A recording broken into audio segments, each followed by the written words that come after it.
The flame emperor के last video में हमने देखा था कि सियावियान सिल्वर मून सीरियस से मिल चुका था। अब देखते हैं कहानी में आगे क्या होता है। उन्हें एक हवा से बची हुई जगह मिली जहां तीनों ने बैठ के आराम किया। सियावियान ने सामने एक छोटी सी आग जला दी और तीनों उसके आसपास बैठ गए। मू फेंग ने बात शुरू की। सियावियान, मेरे मन में हमेशा एक सवाल रहा है, अगर ये पॉइंट ग्रैबिंग कंपटीशन है और हम सिर्फ पावर हाउसेस से बच के अपने पॉइंट्स प्रोटेक्ट करना चाहते हैं तो हमें इतनी गहराई में आने की क्या जरूरत थी। तीसरी मंजिल के अंदर तो कोई बहुत ही टेरिफाइंग एग्जिस्टेंस छिपी लगती है। यही बात मुझे सबसे ज्यादा डराती है। सियावियान कुछ पल खामोश रहा, फिर धीरे से बोला, सच कहूँ तो मुझे भी ठीक से नहीं पता, पर हमेशा से एक आवाज मुझे गाइड कर रही है और वो आवाज तीसरी मंजिल के सबसे गहरे हिस्से से आ रही है। जैसे जैसे हम अंदर जा रहे हैं वो और साफ सुनाई दे रही है। और सच ये है कि मैंने इस सिलेक्शन कंपटीशन में हिस्सा ही इनफर्नल कोर्स फॉरेस्ट की थर्ड फ्लोर पे मौजूद एक बहुत इंपॉर्टेंट चीज के लिए लिया है। सियावियान की आवाज धीरे हो गई।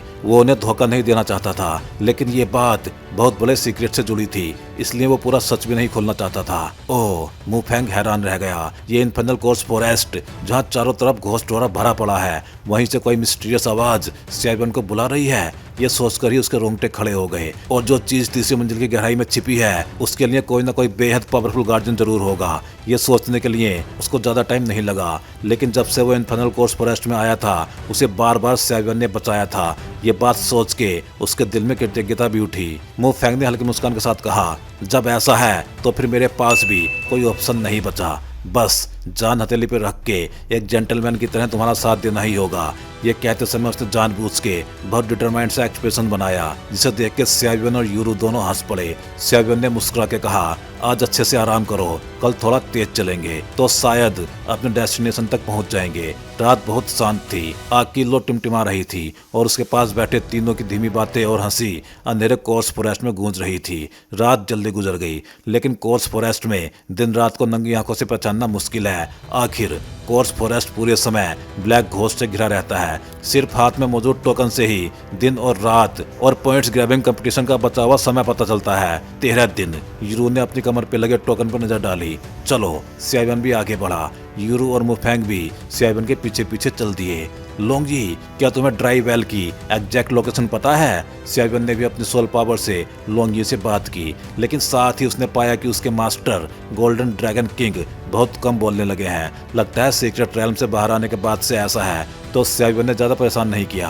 क्या सिल्वर मून किंग ने पहले काफी स्पेसिफिक बात नहीं बताई थी? लोंग जी ने भी थोड़ा डिप्रेस्ड होकर कहा। आखिर उसने खुद देखा था कि सियावियान ने सियावियान के कान में क्या फुसफुसाया था। तो तुम्हें पता है? सियावियान ने भुहें चढ़ाते हुए पूछा। यह सियावियान का लोंग जी को मुश्किल में डालना नहीं था। सियावियान ने सिर्फ इतना बताया था कि ह्यूज ट्रीजर तीसरी मंजिल के ड्राई वेल में है, लेकिन लोकेशन के बारे में कुछ नहीं बताया था। हाँ पता है, इस तरफ चलो, लोंग जी ने भी संकेत दिया।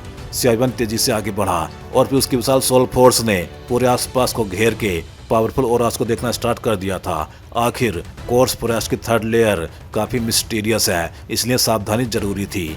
अचानक उसकी सोल फोर्स को कुछ पावरफुल फोर्सेस महसूस हुई। एक बेहद हॉट, एक बहुत ही पावरफुल और गहराई में बहुत अजीब ऑरा, लेकिन वह बहुत दूर था, इसलिए बस हल्का सा एहसास हुआ। सियावियान ने सिर हिलाया और तेजी से आगे बढ़ गया।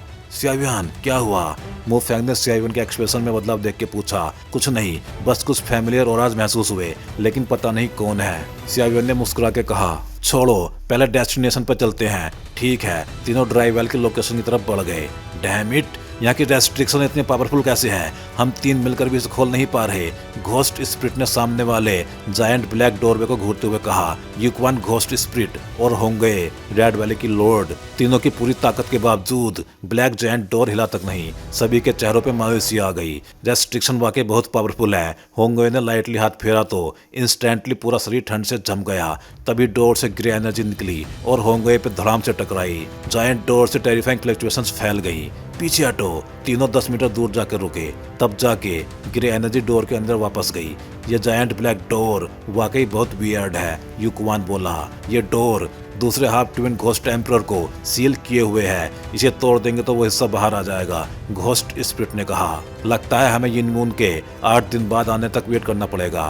तब पूरी कोर्स फॉरेस्ट में घोस्ट एनर्जी स्काई रॉकेट होगी और हमारी स्ट्रेंथ भी बढ़ेगी। तब इस जायंट ब्लैक डोर को तोड़ने का पूरा चांस होगा, युक्वान ने कहा। तीनों जाने ही वाले थे कि अचानक पीछे से एक बहुत अजीब ऑरा उभरा। कौन है? होंगे इंस्टेंटली अलर्ट हो गई और उसने 6 स्टार डोडी का ओरा बाहर निकाला। मैं हूँ, एक कमजोर आवाज वॉइड से उभरी। Twin ghost emperor. होंगे शॉक्ड हो गई। सामने ब्लैक क्लोक में ढका शरीर जिसका ओरा बहुत ही वीक था, जाहिर है बुरी तरह इंजर्ड। क्या हुआ आपको घोस्ट एम्परर? घोस्ट स्पिरिट ने तुरंत उसे संभाला और अपनी घोस्टली एनर्जी उसे देने लगा, अपनी ओरिजिन को नुकसान पहुंचाने की चिंता किए बगैर। युक्वान एक कोने से घूर रहा था। क्लियरली उसके मन में कुछ चाल चलने की प्लानिंग थी। हमारा स्ट्रॉन्ग होल्ड होंग सैन में एक्सपोज्ड हो चुका है। जुआन सैंटियन के लोग हमारा प्लान जान चुके हैं। मैंने जब लास्ट 2 ह्यूमन एब्जॉर्ब किए तब 2 पावरफुल ह्यूमंस ने मुझे सीरियस इंजरी दी। खांसी बढ़ गई, अब वेट नहीं कर सकते, प्लान को एडवांस करना होगा। चीमी, ट्विन घोस्ट एम्परर का नाम, उसने दृढ़ता से कहा। नहीं, घोस्ट एनर्जी अभी सभी पार्टिसिपेंट्स में पूरी तरह पेनिट्रेट नहीं हुई। प्लान एडवांस किया तो सब बर्बाद। युक्वान भड़क उठा। युक्वान, तुम जानते हो किससे बात कर रहे हो? घोस्ट स्पिरिट ने गुस्से में कहा। बहस इंस्टेंटली बढ़ गई। दोनों लड़ने को उतारू हो गए। युक्वान का ओरा अचानक फट पड़ा। अर्ली 5 स्टार डोडी लेवल। तुमने चुपके से 5 स्टार ब्रेक थ्रो कर लिया।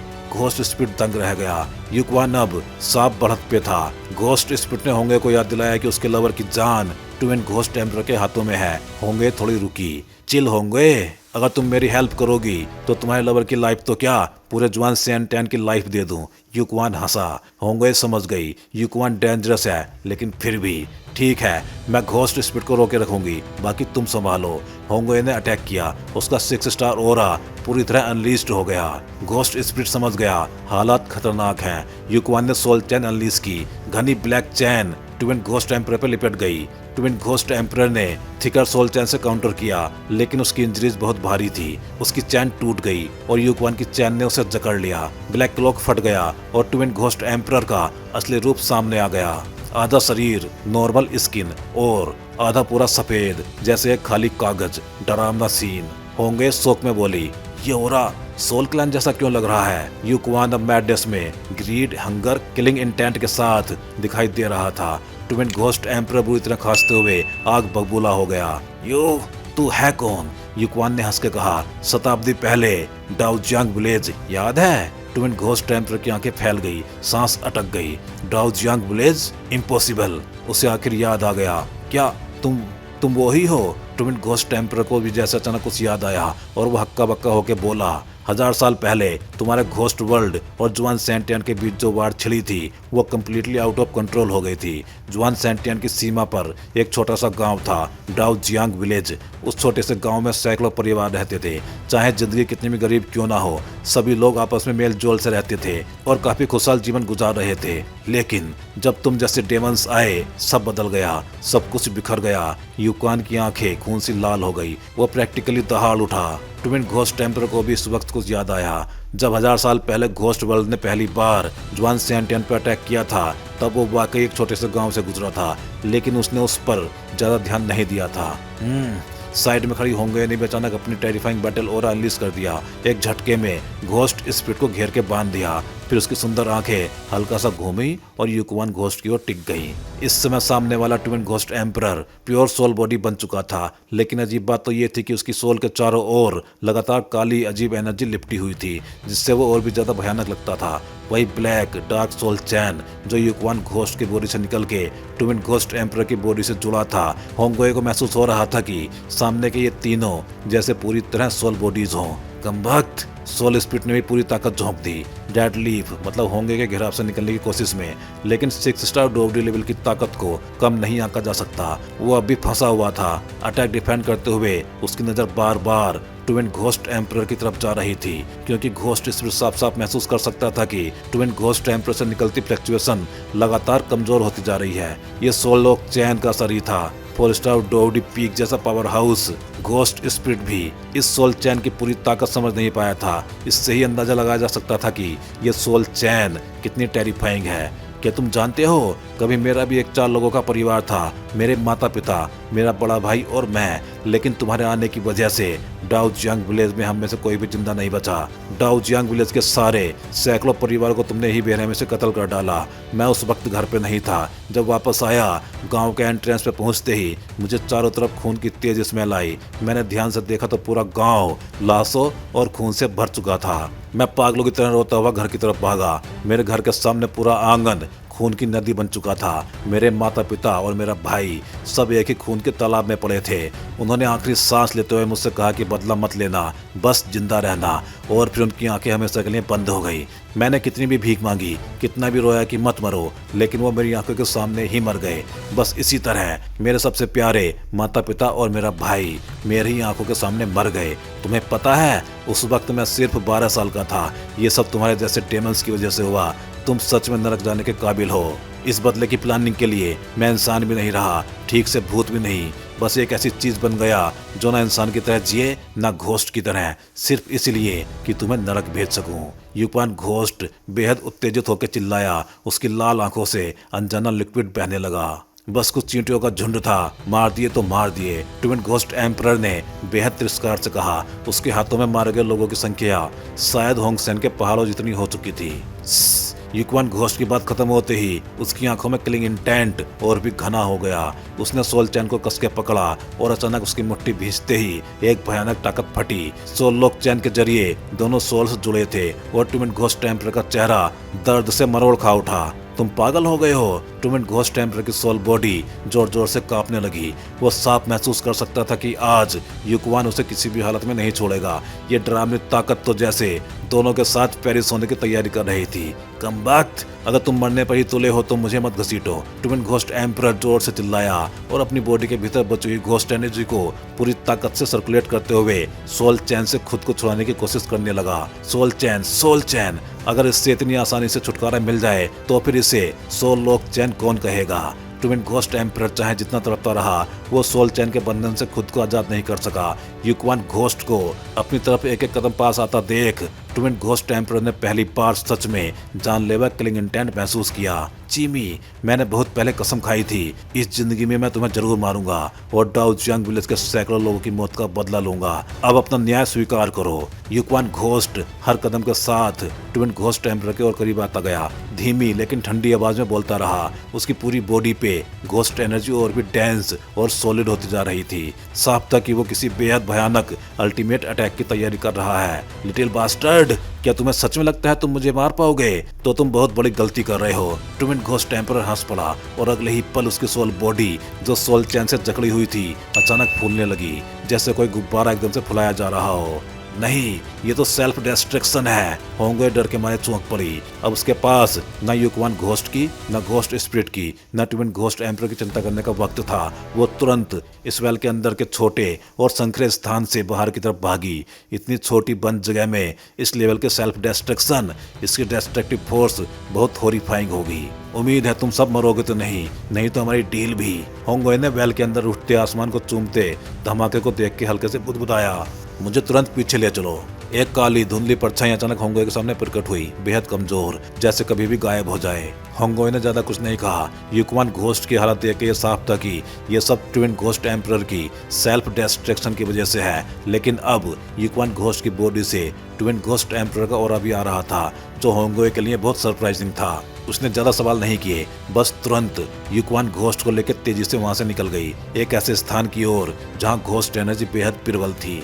इस समय यूक्वान घोस्ट की चोटें बहुत गंभीर थीं, लेकिन उसके अंदर ट्विन घोस्ट एम्परर का ऑरा भी नहीं बचा था। साफ था कि उस भयानक एक्सप्लोजन के बाद ट्विन घोस्ट एम्परर को यूक्वान ने पूरी तरह निगल लिया है। ड्राई वेल के अंदर संकरे पासेज में घोस्ट स्पिरिट की पूरी बॉडी उस धमाके के बाद घायल थी, लेकिन एक्सप्लोजन के उस पल घोस्ट स्पिरिट ने हल्का सा देखा था कि ट्विन घोस्ट एम्परर की सोल जैसे सीधे यूक्वान घोस्ट द्वारा निगल ली गई हो। चीमी, मतलब ट्विन घोस्ट एम्परर का दूसरा नाम। उसको लगा कि ब्लैक जायंट गेट के पीछे कुछ जोरों से हिल रहा है, फिर तुरंत शांत हो गया। उसने और सोचना छोड़ दिया और चुपचाप ड्राई वेल से निकल गया। अभी सबसे जरूरी चीज थी अपनी इंजरी रिकवर करना।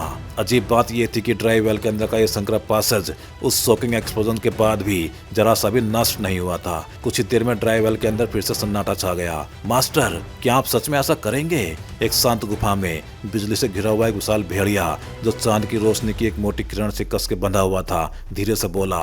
ध्यान से देखे तो ये वही silver blue thunder wolf king था जिसने पहले हेवनली फायर सेक्रेट टाइगर से लड़ाई की थी। लेकिन इस समय silver blue thunder wolf king का आकार पहले से बहुत छोटा हो चुका था और उसकी स्ट्रेंथ भी काफी कमजोर लग रही थी। फिक्र मत करो, ये लड़का मेरी स्पेस शटल टेक्निक सीखने के लायक है। मुझे उससे कुछ फैमिलियर सा ऑरा महसूस होता है। सियाओ भी हल्का सा मुस्कुराया। ज्यादा बात मत करो, पहले अपनी चोटों का इलाज करो। मैंने उससे डील कर लिया है, जब ये ह्यूमन रेस वाली कंपटीशन खत्म हो जाएगी तब मैं तुम्हें फिर से आज़ादी दिलवा दूंगा। सियाव यू ने मुस्कुराते हुए कहा। हाँ ठीक है, सिल्वर ब्लू थंडरवोल्फ किंग ने उत्साह से जवाब दिया।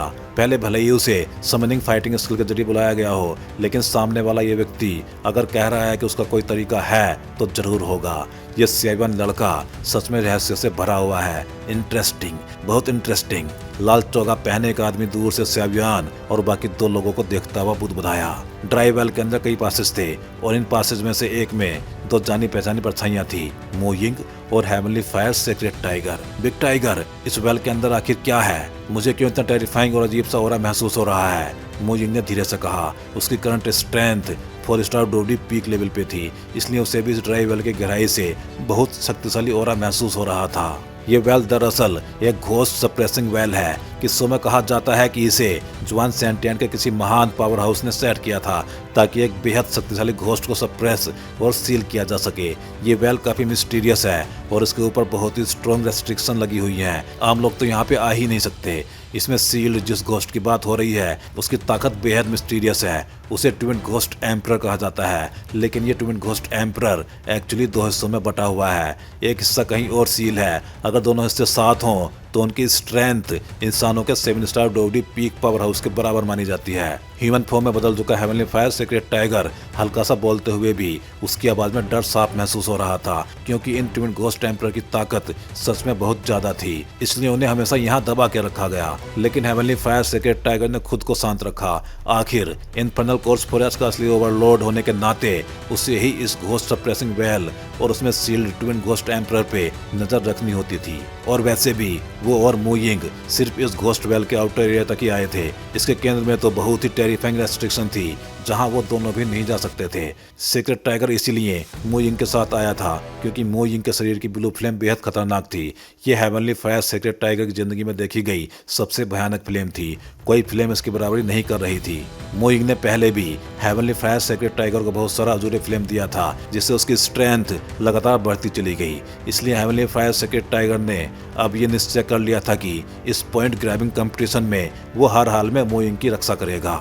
आखिरकार इसके सामने ये लड़की तो छोटे एंसेस्टर जैसी थी, जिसे नाराज करना उसके बस में नहीं था, और उसे मो यिंग की फ्लेम की टेरिफाइंग एनर्जी पर जरा भी शक नहीं था। लुओगोंग, क्या तुम्हें पक्का यकीन है कि सियावियन तीसरी लेयर में ही है? एक बेहद खूबसूरत औरत ने धीरे से पूछा। चिंता मत करो, मैं गलत नहीं हो सकता। मैंने अपनी आंखों से देखा है कि वो खुद इनफर्नल कोर्स फॉरेस्ट की तीसरी लेयर में गया है। मैं तुमसे झूठ क्यों बोलूंगा? लुओगोंग ने भी हंसकर जवाब दिया और अपना पेट हल्के से सहलाया। अगर ऐसा है तो चलो, सियावियन के पास वो चीज है जिसकी मुझे जरूरत है। औरत ने यह कहते ही लुओगोंग को नजरअंदाज किया और सीधे तीसरी लेयर की गहराई की ओर बढ़ गई। और इस औरत की स्ट्रेंथ भी कम नहीं थी।